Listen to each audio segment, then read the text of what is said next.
Okay, here we go on side 2. There's 2 parts here. One part is syntax and the other part is the sentence.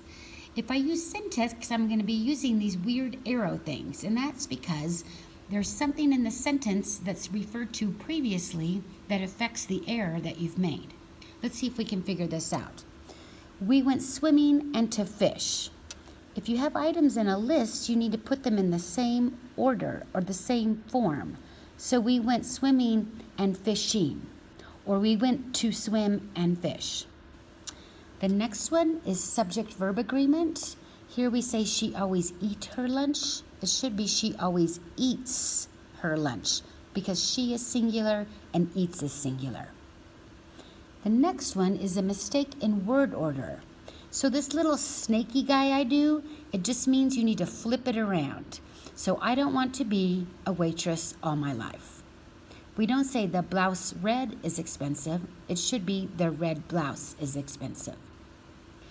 The next one is a pronoun reference issue or problem. And this is very, very, very common, especially with native speakers of English. What the deal is here is that it says having a good friend is important. Do you notice how we're talking about one friend? But then in the next sentence, we said you can tell them everything. So what you can do is take out the them, because that's plural, and say him or her everything.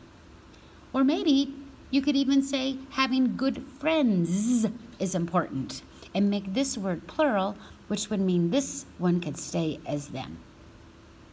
Okay, moving on to the second part. These are the big mamas here, the sentence errors where you may be writing a sentence fragment or a run-on sentence. I'm going to put brackets, that's what these things are called. These are called brackets around the whole sentence and then put the error above it. So here it says, because you are so nice. That's not a complete thought. We need to finish that. So because you are so nice, I am giving you $100. I wish I could give you all $100 for listening to these videos. Number 2 says being from Mexico. Maybe you could just take that out and say I am from Mexico. The next one is a run-on sentence, and we've talked a little bit about that. That's a sentence that keeps going on and on and on and on and on. So here I have, Bob is a good friend. He helps me all the time.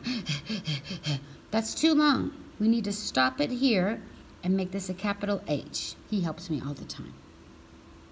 Sometimes there's a mistake in logic, and I understand what you mean, but it's not exactly what you've written. So here it says, because of pollution, there are too many cars in the city. Actually, I think what you meant to say is there are too many cars in the city, which is causing pollution. And sometimes I get sentences that are just awkward. Being tired of doing grammar, the teacher gave homework no more. The best way to fix an awkward sentence is just to erase it and start again. Because you can spend hours trying to fix something that's messed up instead of just erasing it and starting with something new. Whoops, I'm sorry, I mentioned there were 2 parts to this page. There's actually 3. This very last part is pretty easy. Sometimes I help you out by just crossing out things that you don't need. So every day I take a bath. You don't need daily because you already said every day. Sometimes I just give you this little symbol, which means add something, because I want you to figure it out yourself. He needs pencil, he needs a pencil. Sometimes there's something missing and I have no idea what it is. I learned to play that when I was 5.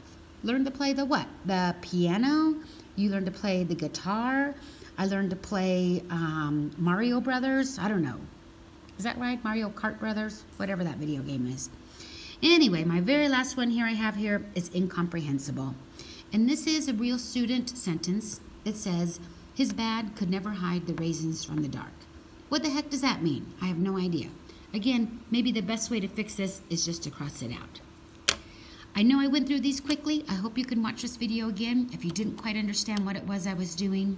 Please know, in the future, in this writing class, you're going to get your papers back with these little symbols on it, and it's going to be up to you to figure out how to fix them. Good luck. Thanks. Bye.